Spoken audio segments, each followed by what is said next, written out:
Chers auditeurs, vous êtes à l'écoute des messages de la bonne nouvelle de Jésus transmis à travers les prédications de l'Église adventiste du 7e jour, Église africaine francophone de Bruxelles.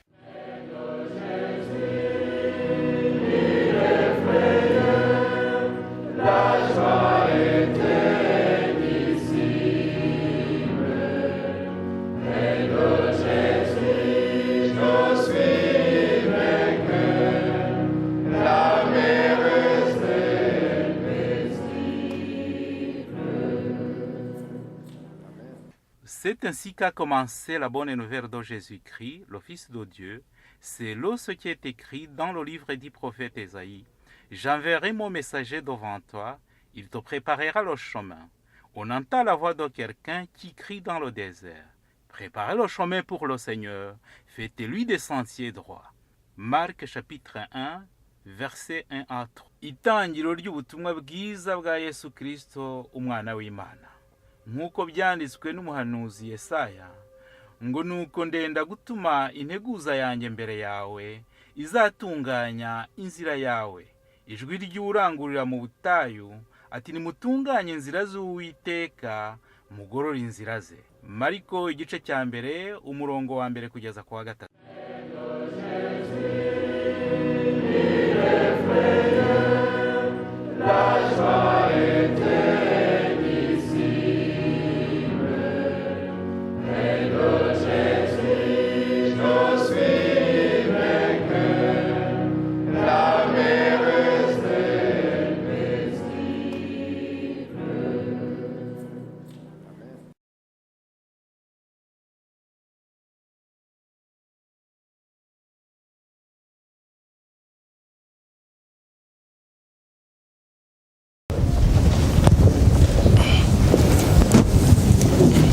Bonjour à tous. Bonjour. Je vais inviter les enfants à venir ici devant. C'est le moment de l'histoire des enfants.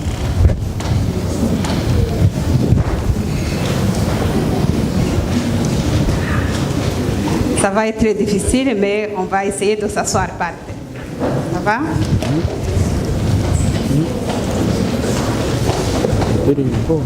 La fois prochaine, on viendra avec un tapis. Comme ça, on ne s'assied pas par terre. Ok.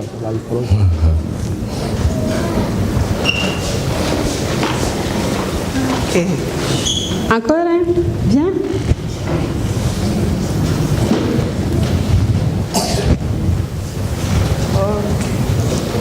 Tout le monde est là? Vous êtes tous contents? Allez, viens, ok? Assieds-toi. Ok. Tu vas écouter comme tout le monde. Ok. J'aimerais poser une question. Est-ce que vous avez déjà demandé à Dieu quelque chose et vous l'avez reçu? Par une prière, vous avez demandé quelque chose à Dieu et vous l'avez eu. Une réponse. Dis-moi.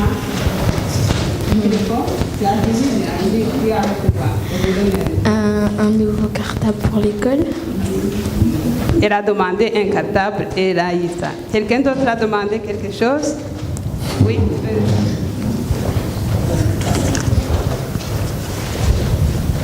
De nouveaux chaussures d'école. De nouveaux chaussures d'école. Il a demandé de nouveaux chaussures et il les a eu. Alors, notre question. Quelqu'un a demandé quelque chose, mais il n'aura pas eu.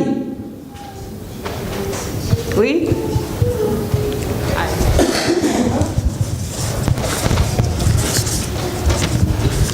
Ce que tu as demandé à Dieu, que tu n'as pas encore eu. Un DVD. Un DVD. Un DVD. Une tablette. Un DVD. Une tablette. Un cartable. Pode demander à parents. Alors, si je peux conclure, ça veut dire que vous avez demandé beaucoup de choses. Il y a beaucoup de choses que vous n'avez pas encore reçues. Ce qui veut dire que vos prières, est-ce que ça veut dire que vous ne le recevrez pas? On peut dire que déjà les enfants qui ont demandé quelque chose à Dieu, qui n'ont pas encore reçu ça, ils ne recevront pas. Est-ce que Dieu ne répond pas aux prières? Si, alors, ce qui veut dire qu'il faut toujours continuer à espérer. Moi, je vais vous raconter une histoire. Viens. Ok. Il ne pas, il va venir. Moi, je vais vous raconter une histoire d'une maman, une mère, qui a demandé quelque chose à Dieu, mais sa réponse est venue après sa mort. Ce qui veut dire que nous devons tous avoir patience. Quand nous demandons quelque chose, un jour Dieu nous répondra, tout en état vivant ou pas. Cette maman avait un enfant tout petit comme vous. Il demandait toujours à Dieu, Seigneur, je te demande de garder mon enfant. L'enfant, il a grandi. Seigneur, je te demande de permettre à mon fils de se donner à toi. Mais le garçon n'a jamais eu l'occasion de se donner à Jésus. Jusqu'à ce que la maman est décédée, le garçon, il avait déjà grandi, il travaillait, mais il n'était jamais au service de notre Seigneur. Un jour, la maman est décédée, mais la prière n'était pas exaucée. Ce monsieur, il était un grand soldat. Ça veut dire qu'il était dans l'armée, il était vraiment quelqu'un qui avait une fonction très importante. Un jour, quand il était à la guerre, il s'est coupé les jambes. Quand on se coupe les jambes, est-ce qu'on sait marcher? Comment on marche quand on n'a plus de jambes? Il était dans une chaise roulante. Il ne pouvait plus travailler, mais alors il est devenu quelqu'un qui était là.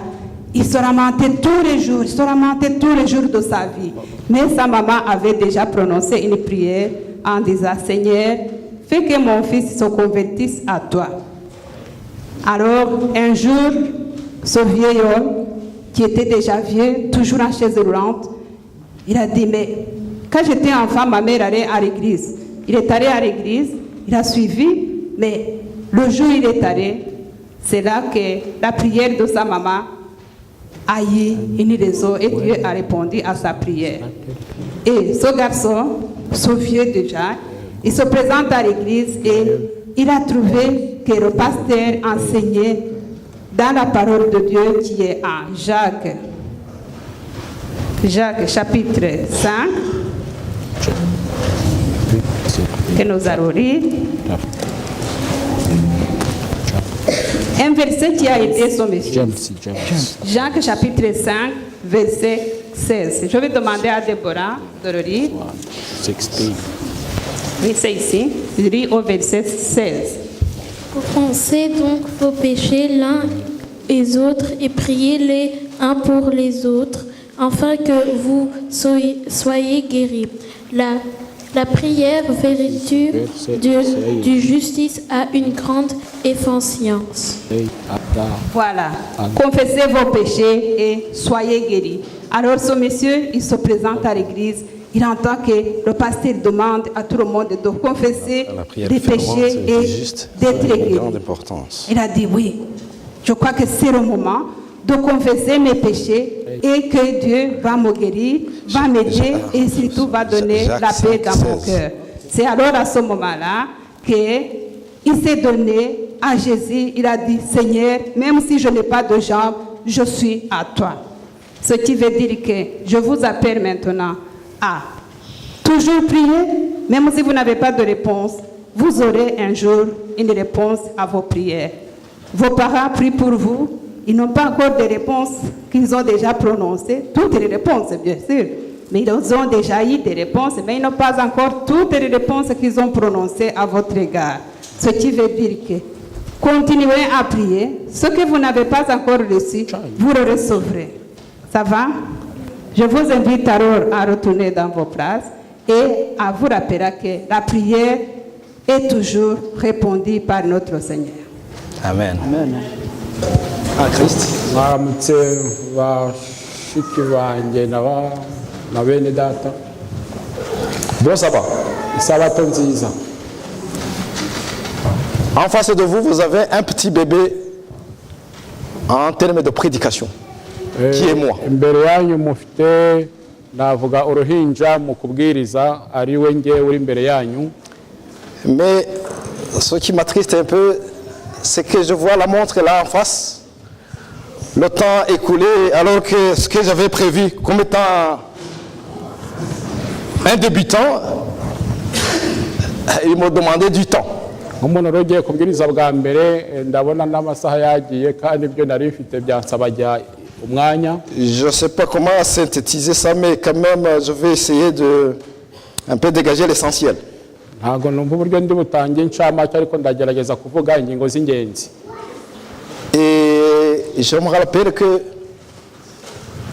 quand on était jeune à l'école secondaire, je crois en première ou deuxième, Igihe twari abasore mu mashuri yisumbuye turi mu wa mbere cyangwa mu wa kabiri, on avait l'habitude que quand il y avait un professeur qui nous enseignait l'histoire et l'éducation civique, twari dufite akamenyero, hari umwarimu watwigishaga amateka n'imyitozo ngororamubiri. et une fois qu'il entrait en classe, donc chacun à tour de rôle, on avait un cahier où on cochait les mots qui répétaient à maintes reprises. Igihe yinjiraga mu ishuri twabaga dufite amakaye, icyo gihe twandikaga ijambo yagendaga garuka. Il parlait souvent le mot enfin, enfin, enfin. Igihe cyose yahoraga avuga ati enfin, enfin, enfin.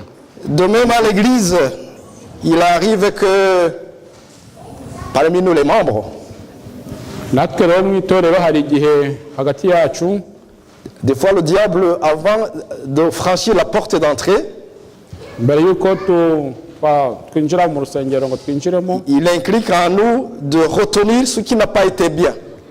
hari igihe akwandikamo ukaza kureba gusa ikitagiye neza. Tel chant n'a pas bien sonné, tel prédicateur nous a fait endormir. Uramubwiriza yadusinzirije. Mais hélas, je voudrais vous demander de passer outre. Comme je vous ai dit que je suis nouveau, Nkuko nabwira ko ari bwo ngiye kubwiriza, ibyo rwose ntimubitindeho. le Saint-Esprit va nous aider à grandir. Umwuka wera azadufasha gukurira mu murimo. Le sujet du jour est intitulé « Marcher avec Dieu ». Ikigwa cy'uyu munsi rero kijyanye no kugendana n'Imana. C'est un sujet très vaste. Akaba ari ikigwa kinini cyane. Mais pour cerner ce sujet, j'ai essayé de dégager quelques points dont nous allons essayer de parcourir en résumé parce que le temps justement nous fait défaut.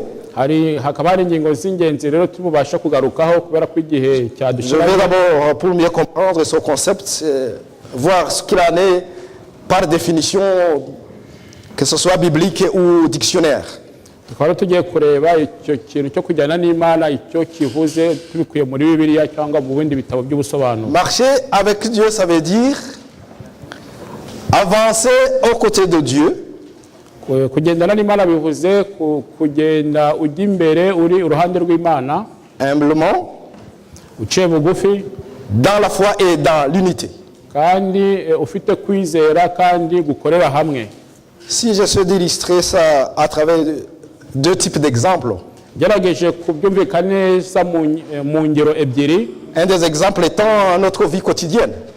Urugero rwa mbere natanga ni ubuzima bwacu busanzwe tubaho buri munsi. Imaginez comment, avec nos proches, nos amis, comment nous interagissons une fois que nous sommes ensemble. Ni gute tubana n'abo turi kumwe n'abo tubana, mbese imibanire yacu nabo igenda ite? Lorsque nous avons un sujet commun, on s'écoute mutuellement. Iyo dufite icyo duhuriyeho hamwe, mbese tugerageza buri wese kumva mugenzi we. Et on marche pas à pas et au même rythme. Hanyuma tukagenda tujyana ku mujyo umwe.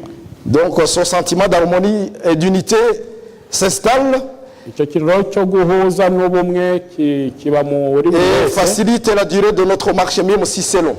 kandi bigatuma urugendo nubwo rwaba ari rurerure tubasha kurugenda turi hamwe. Notre exemple d'illustration, c'est à travers la Bible. Urundi rugero natanga ni uruva muri Bibiliya. J'ai retenu 3 exemples. Nafashemo ingero eshatu. L'exemple d'Enoch, dont ils nous ont lu dans Genèse 5, du verset 22 au 24. Urugero rwa Enoki twarebye mu itangiriro igice cya 5. On ne va pas le lire, donc ils nous disent, Noé, plutôt Enoch marchait avec Dieu pendant 300 ans. Donc il a commencé à, donc sa durée de vie, de longévité était de 365 jours. Yeah. Et ils nous disent qu'il a marché avec Dieu pendant 300 ans. Enoch yamaze imyaka 635 ariho, ariko muri iyo myaka akaba yaragendanye n'Imana imyaka 300. Vous imaginez marcher avec Dieu, et surtout par définition qu'on a dit que c'est avancer aux côtés de Dieu humblement, dans la foi et dans l'unité. Mais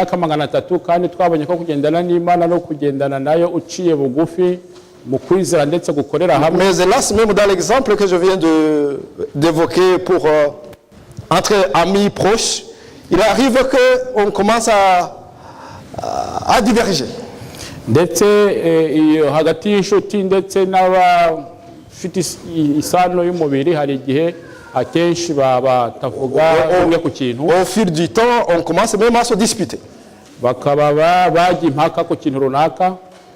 Mais la parole de Dieu nous dit quant à Enoch, donc les 300 ans avec le Seigneur, et même pour à titre de récompense, personne n'a vu sa mort. Donc il a été enlevé. Hano tukaba tubona ko Enoki yajyanye n'Imana imyaka 300 kandi akaba yarabonye ingororano yo kujyanwa mu ijuru adapfuye, ntawigeze abona umurambo we. Et notre exemple biblique, il nous parle de Noé.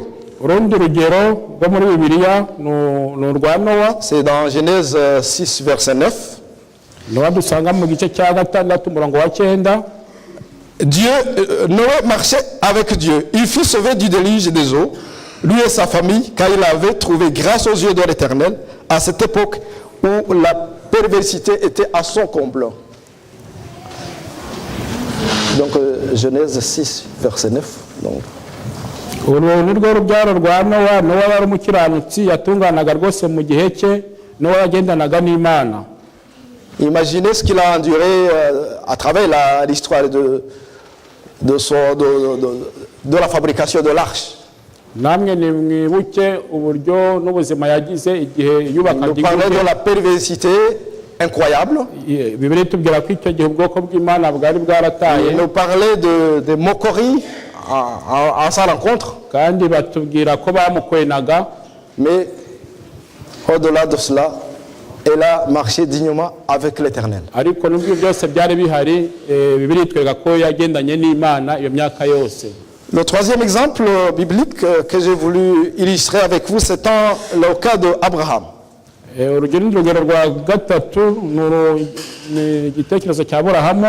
Là, j'aimerais que peut-être on le lise dans Genèse 17. Les 6 premiers versets.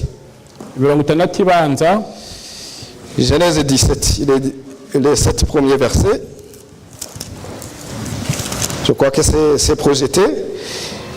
Donc, lorsqu'Abraham fut âgé de 89 ans, l'Éternel apparut à Abraham et lui dit, « Je suis le Dieu Tout-Puissant, marche devant ma face et sois intègre.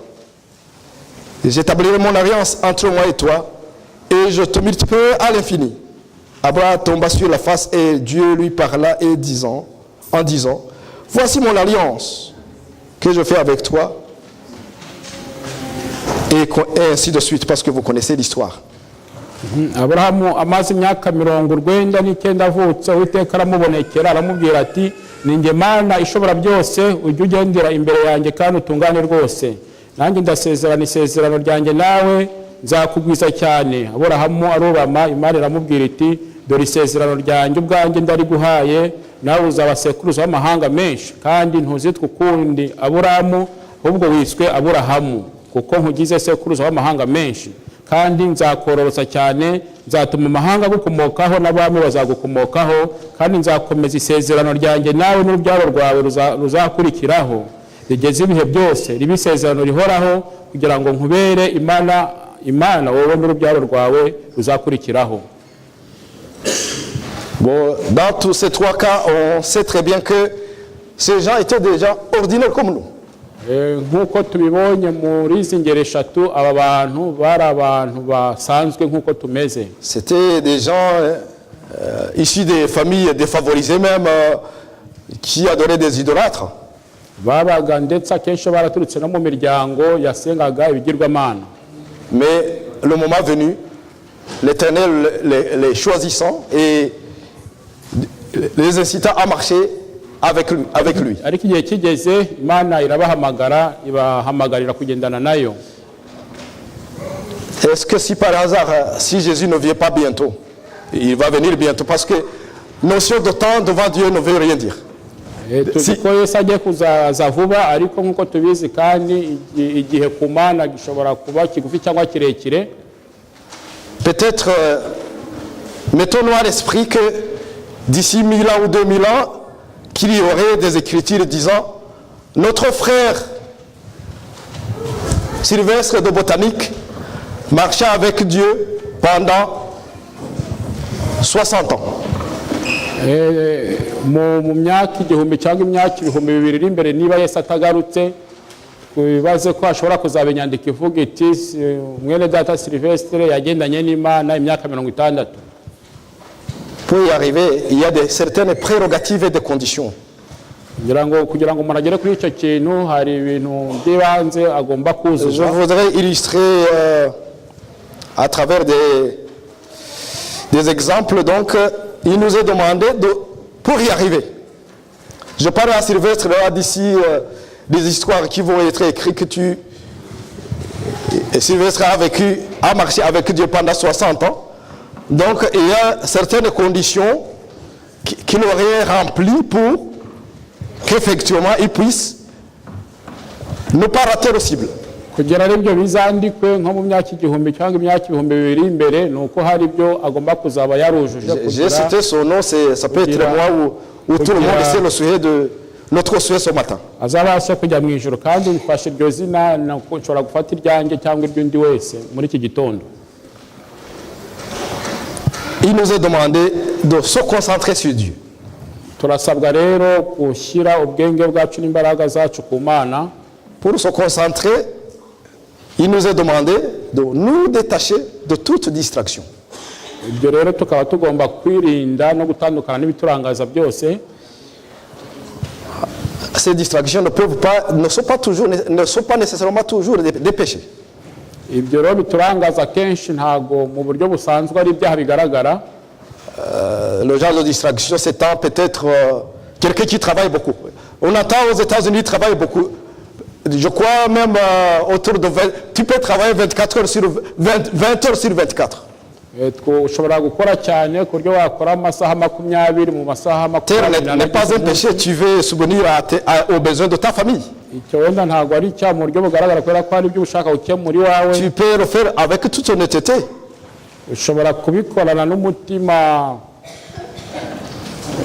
utagucira urubanza. Hélas, je crois qu'en ayant ce rythme de travail, tu seras un peu rabougri ou tu ne vas pas grandir dans la foi. Ariko nuko nutanga igihe kingana gutyo mu kazi ntago uzagira ibibazo mu mikurire yo kwizera kwawe. Je vais vous parler, c'est un exemple peut-être mythique mais instructif. Hari urundi rugero ngiye kubaha rurimo amasomo. Un homme se décida de marcher avec Dieu. Hari umugabo umwe wagambiriye kugendana n'Imana. Ils ont discuté, il lui a dit mais j'aimerais marcher avec toi mais tu dois me donner un symbole. Avugana n'Imana ko bagomba kujyana, ariko abwira Imana ko igomba kumuha ikimenyetso. Comment pourrais-je savoir que tu es avec moi? abwira imana ni gute nshobora kuzamenya ko turi kumwe. Dieu lui a dit, à chaque fois que tu vas marcher, tu verras mon ombre, donc des shadows, le double de l'ombre, des shadows en anglais. L'ombre, vous comprenez, l'ombre quand vous marchez, ça c'est mon ombre. Imana iramubwira iti igihe cyose tuzaba tugendana uzajya ubona igicucu cyawe kikubye kabiri. Il a expérimenté cela, ça a marché. Arabigerageza abona birakunze. Donc il se sentait dans la garantie, dans la sécurité qu'il était avec Dieu. Icyo kikamubera ikimenyetso ko yagendanaga n'Imana. Mais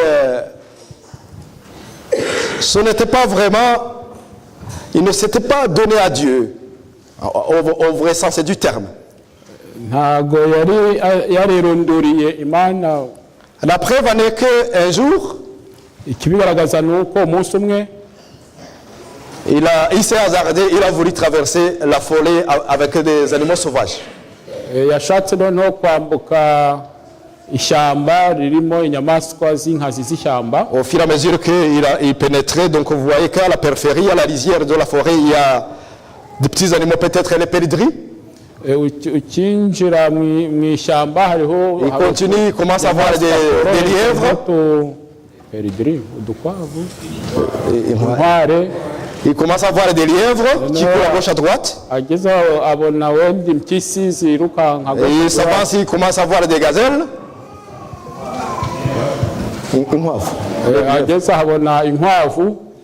Des impalas. Et peut-être il voit de loin les buffles.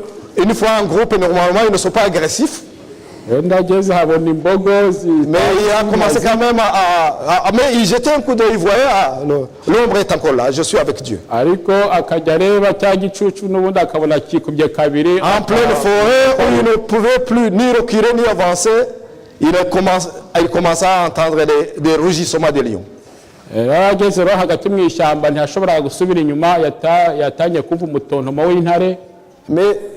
quand il a jeté un coup d'œil, l'ombre avait disparu. Icyo gihe rero arebye ku gicucu cyasanga ubwa buryo kikubagamo kabiri ntago ariko bimeze. Il prend de panique. Atangira guhangayika. Il commence à regretter pourquoi il a fait confiance à un Dieu menteur. Atangira kwibaza impamvu yizeye Imana kandi yamubeshye. Mais fin de fait, il a continué et il est arrivé à bord. Ariko arakomeza kugeza igihe ryambukiye. Et une fois sorti, il commence à voir l'ombre. Amaze kwambuka ishyamba n'ubundi yongera kureba ku gicucu cye. Il a dit non. Si c'est un type comme toi, peureux, qui m'a laissé, qui m'a abandonné au moment où j'étais dans des difficultés, ça ne vaut pas la peine. Ati nimba uri Imana yantaye mu bibazo nta ndumva tutakomeza kujyana. Mais Dieu lui a répondu au moment où tu étais dans ces difficultés. Imana rero yaramushubije aho yari ari muri ibyo bibazo. Tu ne m'as pas vu parce que moi je t'ai pris sur mes ailes jusqu'à ce que tu es arrivé à bord. Imana aramubwira ati ntago wambonye kuko njye nagufashe mu mababa yanjye nkwambutsa ishyamba kugeza aho uri. La leçon à en tirer, c'est qu'une fois, peut-être on peut faire semblant de marcher avec Dieu. Nuko umuntu ashobora kwibeshya ko agendana n'Imana. Mais une fois qu'on perd de confiance, ariko igihe umuntu ataye ibyiringiro, tu vois tout souci, tout problème inimaginable t'arriver. Ibibazo byose bidashobora gutekerezwa ukabona bikujeho. Alors pour éviter tout cela, alors que tu avais opéré un bon choix de marcher avec l'Éternel en tout temps et en tout lieu, kandi warabashe icyemezo cyiza cyo kugendana n'Imana igihe cyose n'ahantu hose, il faut qu'on essaie de bien réfléchir et tenir ferme. Bikaba bidusaba gutekereza neza kandi no kutagamburura. Mais je peux vous rassurer que marcher avec Dieu n'exclut pas de rencontrer des problèmes. Ariko ndagira ngo mbabwire ko kuvuga ngo ugendana n'Imana ntago bivuze ko utazahura n'ibibazo. Et parce qu'à travers les épreuves, on mûrit et on avance beaucoup plus avec assurance. kuko ni mu bibazo mu bigeragezo abantu bakuramo umwuka kandi bamwe bakabasha kugenda bafite ibyiringiro. La pierre précieuse est recherchée par tout le monde, qui est de l'or. Vous savez comment il est traité? C'est à une température qui brûle la poussière et tout ça, et la pierre qui reste étant la pierre précieuse que tout le monde cherche. Muzi mwese ibuye ry'agaciro rishakwa cyane ko ari zahabu, uburyo ritunganywa rero ritunganywa n'umuriro ubukongora cyane. Un autre point important étant la lecture de la Bible. Ikindi cy'ingenzi ni ugusoma, l'étude de la Bible. Kwiga Bibiliya, soma Bibiliya. La Bible c'est un guide. Bibiliya ni igitabo nakwita umuyobozi. C'est pas un dictionnaire ou un roman ou un guide de comment faire fonctionner une machine quelconque. Ntabwo ari igitabo gisanzwe cyaba kitwereka uburyo dushobora gukoresha imashini runaka. C'est un livre sacré, un livre divin. Ni igitabo gitagatifu, igitabo cyahumetswe n'Imana cyavuye mu ijuru. À travers laquelle de très beaux exemples nous serviront justement d'outils pour imiter. Parce que Jésus nous dit, soyez mes imitateurs. Hakaba harimo ibitekerezo byiza rero dushobora kwigana nkuko Yesu atubwira ngo munyigireho. Autre point très important à ne pas oublier. Ikindi kintu cy'ingenzi utagomba kwibagirwa, avoir une vie de prière. Kugira ubuzima bushingiye ku gusenga. Nous avons l'habitude de mener un monologue quand on s'adresse à Dieu, on fait le condensé de tout ce qu'on a besoin. Voilà, Seigneur, j'ai besoin de ça, j'ai un problème dans mon couple, je veux ça, mes études, je veux réussir. Ça, c'est un monologue. Ça, c'est pas une prière. Hari igihe iyo dusenga twebwe tuvuga twenyine tubwira Imana ibyo dukeneye, ibibazo dufite mu ngo cyangwa niba hari ibyo dushaka kubona by'akazi. Donc, il nous demande de prier avec sincérité. Imana iradusaba gusengana umutima w'ukuri. Et surtout, laisser aussi, parce que la prière, c'est la respiration d'une âme. Nkuko isengesho rigereranywa no guhumeka k'umubiri. Et une fois qu'on s'adresse au Père Céleste, on doit prendre le temps aussi d'écouter ce qu'il nous dit. Igihe cyose rero tugana Imana twibwira ibyacu, tugomba no gutega amatwi tukumva nayo ibyo tubwira. La prière ne doit pas être un sujet de demande seulement, mais d'une façon aussi de reconnaissance et de remerciement. Ntabwo rero gusenga ari ugusaba gusa ibyo dukeneye, ndetse ni no gushimira ibyo tuba twahawe. En fait, la prière aussi nous dit que permet aux croyants de parler, de rire et de pleurer avec Dieu. Ndetse rishobora kutugeza ahantu dushobora kurira, guseka turi kumwe n'Imana. Il nous est demandé aussi de prendre le temps de méditer. Kandi dusabwa gufata igihe cyo gutekereza ku ijambo ry'Imana. Si les techniques classiques de méditation ne fonctionnent pas bien pour vous, pour moi, niba uburyo busanzwe bikorwamo bwo kwiga ijambo ry'Imana bibaye bitagenda neza kuri wowe cyangwa kuri nge, il faut en tout temps essayer d'éloigner tout ce qui est distraction ou qui prennent le devant à la place de Dieu. Ni ukugerageza kwigizayo ibintu byose biturangaza cyangwa ikindi kintu cyose cyafata umwanya w'ingenzi w'Imana mu buzima. Si on ne se voit pas très concentré, on peut marcher, se promener un peu avec la musique. Niba umuntu yumva bitagenda neza, ashobora no kwiga ijambo ry'Imana yumva nk'indirimbo agenda. Parce qu'une fois que le corps ne suit pas les injonctions, je ne sais pas ce que tu feras pour même, parce que justement, étudier la parole de Dieu, ça ne doit pas être quelque chose de dernier rang. Comme j'ai donné l'exemple des Américains qui peuvent travailler 20 heures sur 24. Ntabwo rero kwigisha ijambo ry'Imana ari ikintu tuzana ku mwanya wa nyuma, nk'uko natanze urugero rw'Abanyamerika bashobora gukora amasaha 20 muri 24. Quelqu'un peut me dire, ça veut dire que les Américains ne sont pas croyants ou chrétiens? Non, hélas, ce n'est pas ça que je voulais dire, mais l'homme étant un être faible. ntabwo ari byo nshaka kuvuga ko abanyamerika batari abakristo nubwo bakora ayo masaha ariko ndashaka kuvuga ko ntari ikiremwa cyoroshye k'ikinyantege nke. Parce que selon leurs recherches, on a normalement 24 heures, la journée a 24 heures. ubushakashatsi bwerekanye ko nk'uko tubizi umunsi ufite amasaha 24. Certains savoirs se subdivisent en 3 parties. abahanga bawugabanya mu bice bitatu. Ils nous donnent 8 heures de travail. baduha amasaha 8 y'akazi yo gukora. Ils nous donnent les 8 heures de sommeil. bakaduha amasaha 8 yo kuryama. J'aimerais voir ceux qui ont 8 heures de sommeil, qui dorment au moins 8 heures. ndashaka kureba abantu baryama byibuze amasaha 8 ku munsi. Ceux qui dorment plus, peut-être j'ai dit moins. abarya amare 8. C'est aussi une façon d'entretenir la santé. Mais justement, je donne cet exemple pour voir qu'on ne devrait pas avoir un prétexte comme quoi la parole de Dieu est dédiée au dernier déchet de notre temps. Donc il y a les 8 heures dont je n'ai pas encore cité. nshaka kumvikanisha ko gusenga bitagomba kujya mu y'amasaha yayandi ya nyuma. Les 8 heures restantes, donc on a parlé avec les amis, on a fait le loisir, mais essayons quand même d'avoir un tas de méditation, d'étudier la Bible, de se concentrer au fait de Dieu. niho tuvugana n'inshuti n'abavandimwe ariko ni nabwo tugomba kubonamo igihe cyo kuvugana n'Imana no kubana nayo.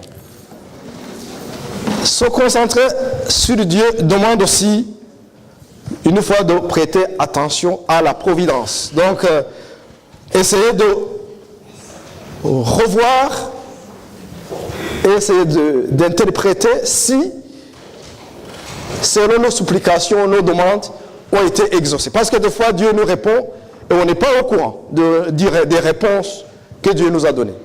tugomba no kugira amaso y'umwuka abona ibisubizo by'Imana kuko akenshi hari n'igihe dusubizwa ntitumenye ko twashubijwe. Bon, au point de se concentrer sur Dieu, je peux m'en arrêter par ici parce que déjà le temps s'est avancé. Mais il y a un autre point. Donc, marcher avec Dieu demande aussi de l'obéissance à Dieu. Il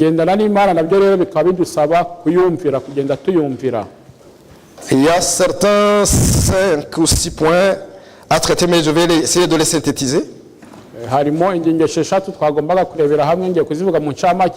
nous est demandé de réexaminer notre parcours, donc de faire une analyse de rétrospection.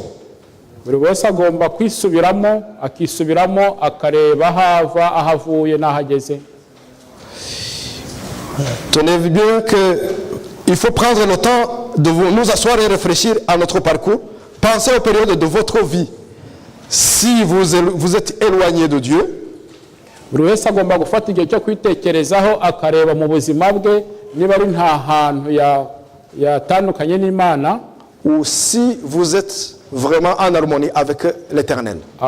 agakora igenzura n'isuzuma ry'ubugingo bwe niba ahamanya koko n'Uwiteka. Si ce n'est pas ainsi, donc il faut un pas en arrière. Déjà, c'est le Saint-Esprit qui peut te pousser à faire cette analyse de rétrospection. Il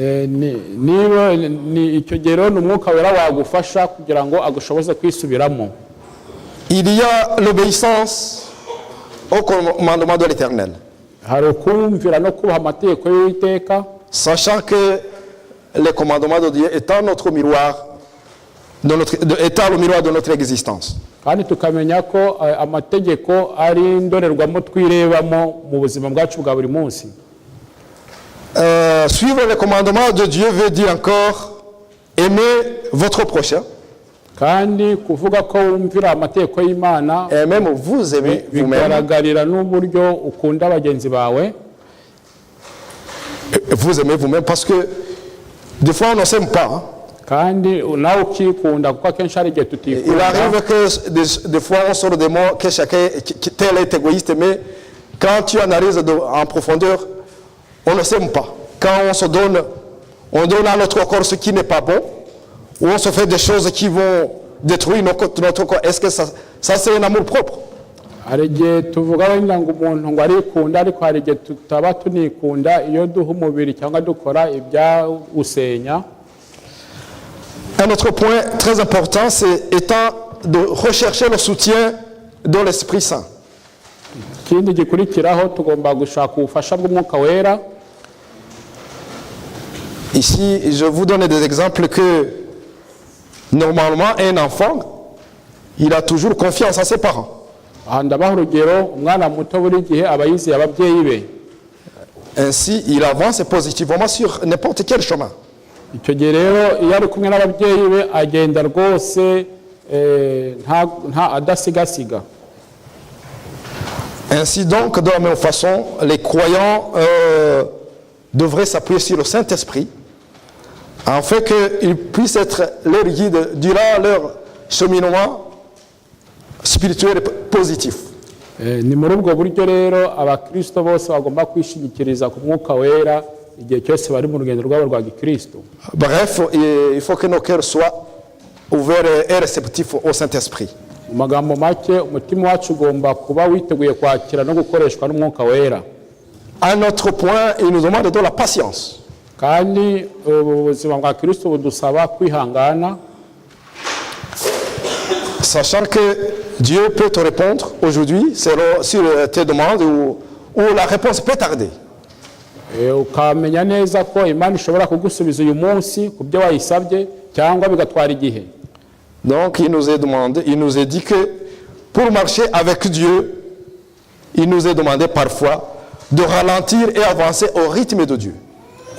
Kugendana n'Imana rero bisaba ko tugenza gahoro tukagenda nk'uko Imana yabigennye ku ngendo yayo. Et vous vous souvenez que la notion de temps chez Dieu n'existe pas.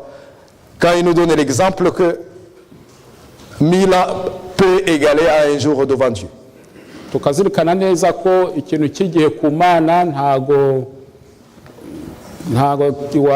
kuko ku Mana umunsi umwe ungana n'imyaka igihumbi.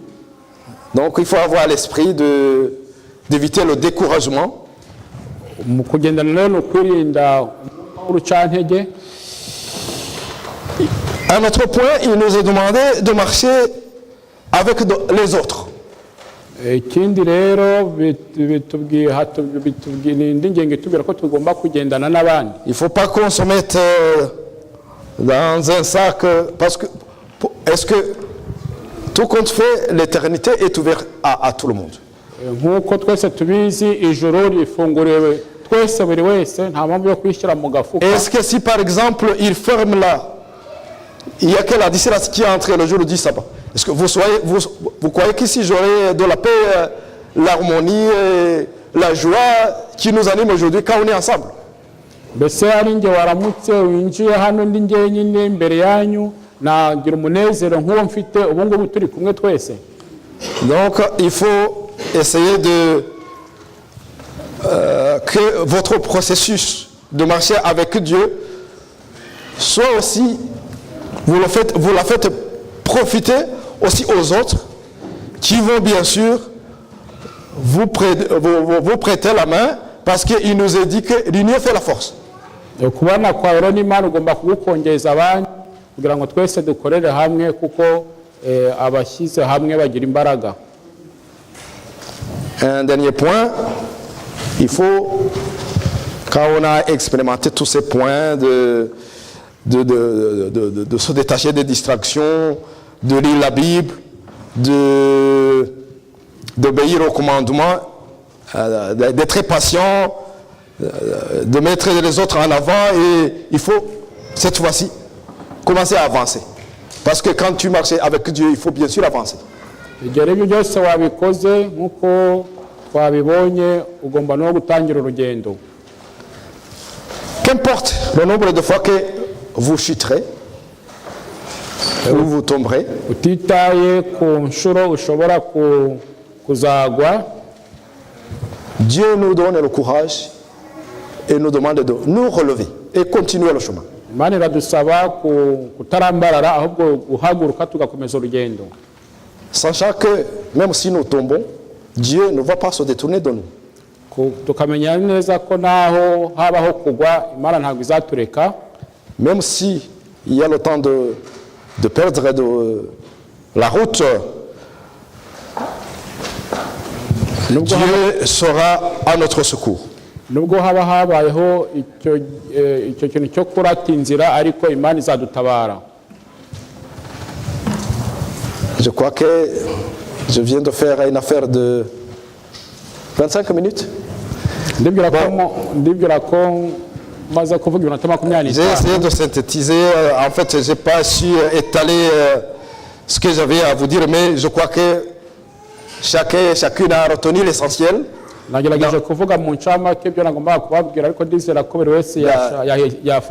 son concept de marcher avec Dieu. Chers frères et sœurs, l'Éternel, notre Créateur et notre Rédempteur, il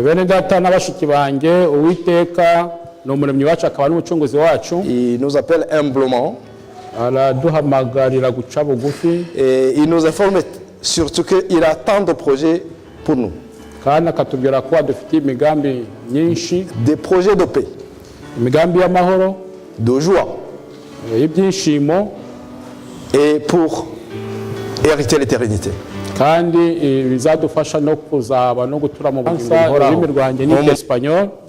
a soprano sax player.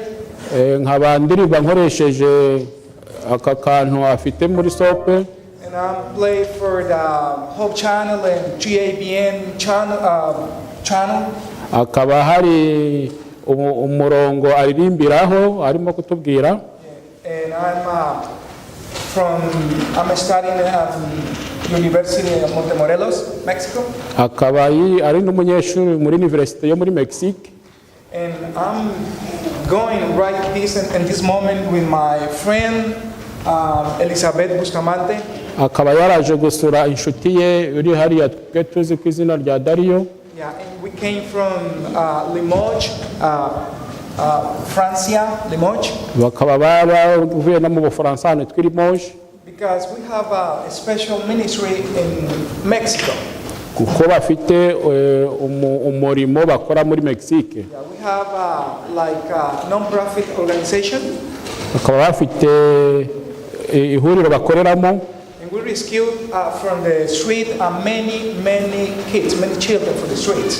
Kandi bakaba bakura abana cyane cyane b'ingimbi mu mihanda. We have around 650 kids rescued from the streets back to the music. Bakaba bafite abana bagera kuri 600 bamaze ndetse no guha ubumenyi mu kuririmba. Right now I'm going to try to say the same thing like a preacher say this morning. Ngiye kubabereka mu buryo bw'amashusho muri iki gitondo rero ikintu kimwe nkoresheje indirimbo. If you listen that song what I'm playing right now, you want to sing with me, just go ahead. Nimubasha kugerageza kumva indirimbo ngiye kubaririmbira mushobora kuririmbana nanjye. Hari amashusho ari bunyureho nanjye ndirimba.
Ni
flute wa kizungu.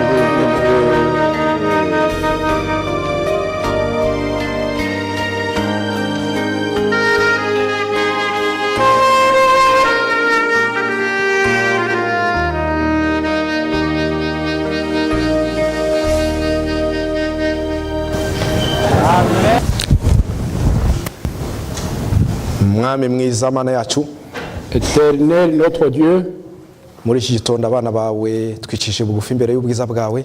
En cette matinée, nous nous prosternons devant ta majesté. Tugushimira ko ibyiza udukorera n'imigambi tugirira ari myiza kuri twe. Nous te remercions pour tous tes bienfaits et tous tes projets envers nous qui sont beaux, tendre Père. Kuri uyu munsi wera wejeje ukaha umugisha.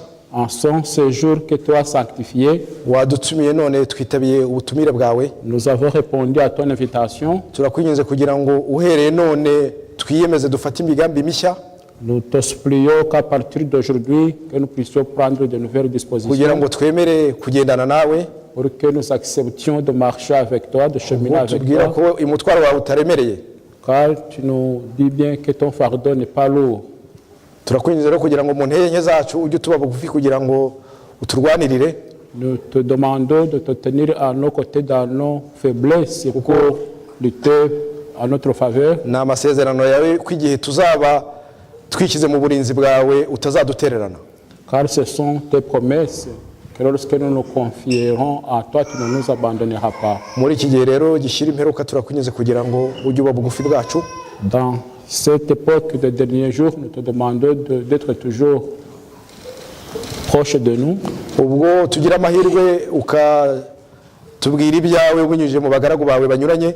Comme nous avons ce privilège de pouvoir écouter tes oracles à travers tes différents serviteurs. Turakwinginze kugira ngo twe kubigira ibyacu twenyine kuko ijuru urifunguriye imiryango ku kiremwa cyose waremye. Nous voudrions te demander de nous aider à ne pas le garder à nous seuls, mais de le donner aussi aux autres, car le ciel est ouvert à toute créature que tu as créée. Turakwinginze rero kugira ngo mu ntege nke zacu Satani ye kujya azangwa twongorera avuga ati wowe utishoboye washoboza iki mugenzi wawe. Nous te demandons alors la force de ne pas toujours nous sentir que dans nos faiblesses, nous ne pouvons rien faire pour nos prochains. Kugira ngo rero mu izo ntege nke zacu aba ari imbaraga zawe zijya zuzurira. Et nous te demandons, Éternel notre Dieu, que ta force puisse s'accomplir dans nos faiblesses. Twongeye kukwereka itorero ryawe mu mpande enye z'isi. Nous te montrons de nouveau ton église dans les quatre coins du monde.